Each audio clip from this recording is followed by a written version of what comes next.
Okay guys, let's go see if we can find some hidden diecasts. All right everybody, David with Twice Diecast, and I'm on a mission today to hopefully show you some places that you wouldn't normally expect to find diecast. We'll look primarily for 1/64 scale, but I'm going to show you everything I can find today. I hope you enjoy it. Come along with me, let's see what we can find.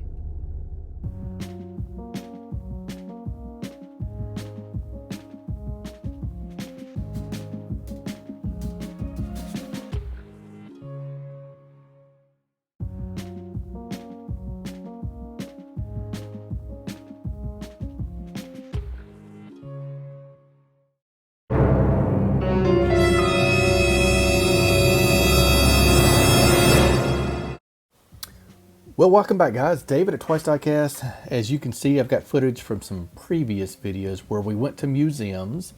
These weren't always in Hidden Diecast episodes, some of them were, but wanted to remind everybody museums are a great place to look for diecast. That first one was a motorcycle museum. This is the Corvette Museum in Bowling Green, Kentucky. And in just a second, we're going to take a look at another museum in Nashville, Tennessee, where I happened to find just a treasure trove. It was a actual retailer for Tomica Limited Vintage. So while we are on museums, I thought I would get out some footage I have not shown yet. On a recent trip to England, my son, who is a history buff, talked us into going to the Imperial War Museum. And so I thought it was worth noting that you don't always have to go to an auto museum. Any kind of vehicle museum or really any museum, since there's going to be kids there, you're probably going to find some diecast. This was the Imperial War Museum, so there happened to be some really cool aviation diecast, and we don't show any of that on this channel normally.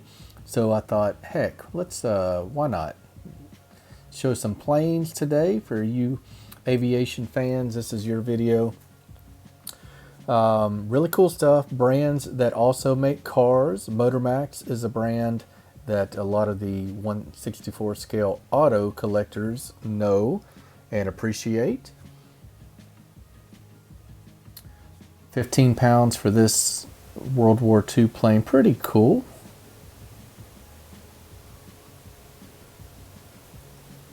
Love the SR-71. So they had an American plane as well in this museum. This museum is outside of London. Did a lot of war tours and stuff like that while we were in England. Had a great time. Another place we stopped at outside of Buckingham Palace, there is a guards, like a barracks, and they had a little souvenir shop. So I don't even know how to categorize this, guys.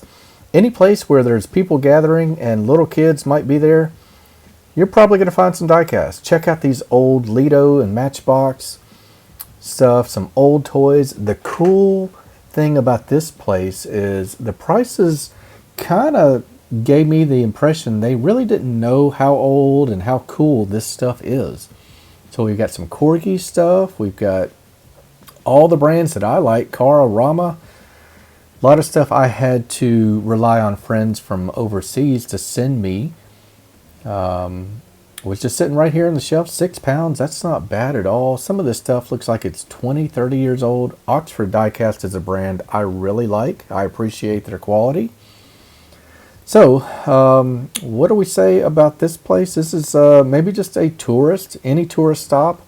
You're going to see a lot of the same stuff here in this next part of the video that you'll see in almost every souvenir shop in London. But nonetheless, I had to show this clip because of the cool older vintage stuff as well.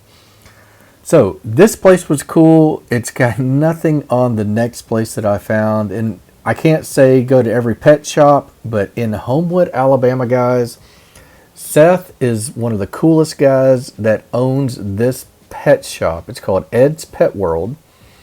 And you walk in. I had gotten a tip on this. I had popped in about 2 or 3 years ago, found some vintage Hot Wheels on the pegs, went to the room that they were in the past. They weren't there this time, so was wondering if if Seth still messed around with any diecast, and saw some Mattel stickers on some boxes, got pretty encouraged, found these old Matchbox 2002.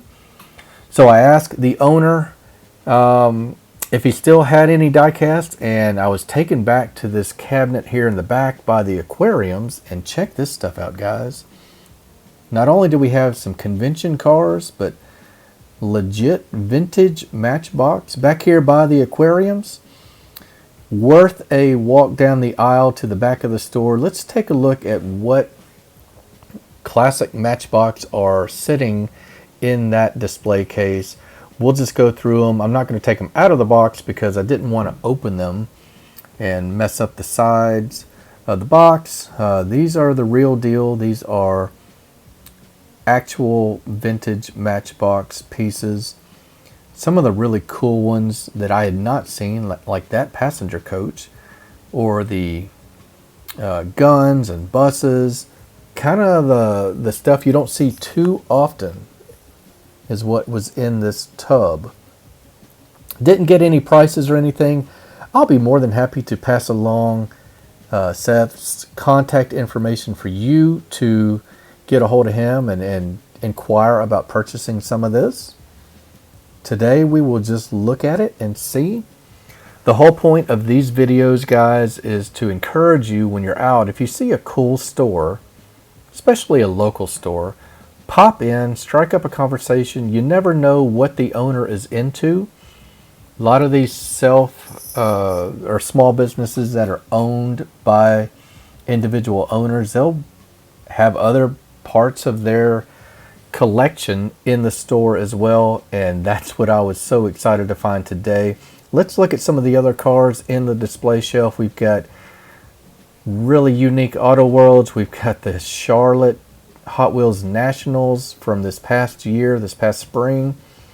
We've got a SuperCon diecast, which I will be at in March in Las Vegas with Diecast Breakdown. Got some harder to find Hot Wheels ID stuff. Just super cool stuff. Seth is a huge toy buff. He's got a little of everything. So we'll take a quick tour around the store, just show you what's in his shop in case you are in the area or considering a visit. So he's got just gobs and gobs of Funko Pops. He's got, of course, he's got the pets. You got birds, fish, everything, reptiles, you name it, he's got it. Really well-known shop. Everybody in Homewood probably knows it. But if you are not from the area, this is a place to check out just for the coolness factor. And he's got the high-end toys as well. We're not talking about stuff you can go get off the shelf at Walmart. So let's just take a quick tour as I wrap up this episode. And yet another place that you would not expect to find diecast. So glad that decided to pop in on this day. If you've got ideas of other places you can find diecast, I'd love to hear about it.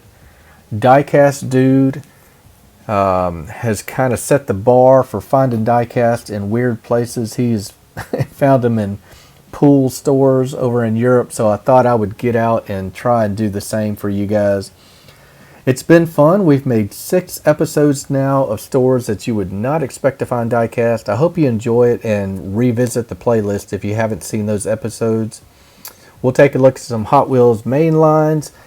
Seth knows his stuff, so you're not going to find any super treasure hunts sitting out on a shelf like this, but I know he could help track them down for you if you want. This is David at Twice Diecast. I hope you've enjoyed another episode of Hidden Diecast. Until then, I will see you guys on the next video. Take care, everybody.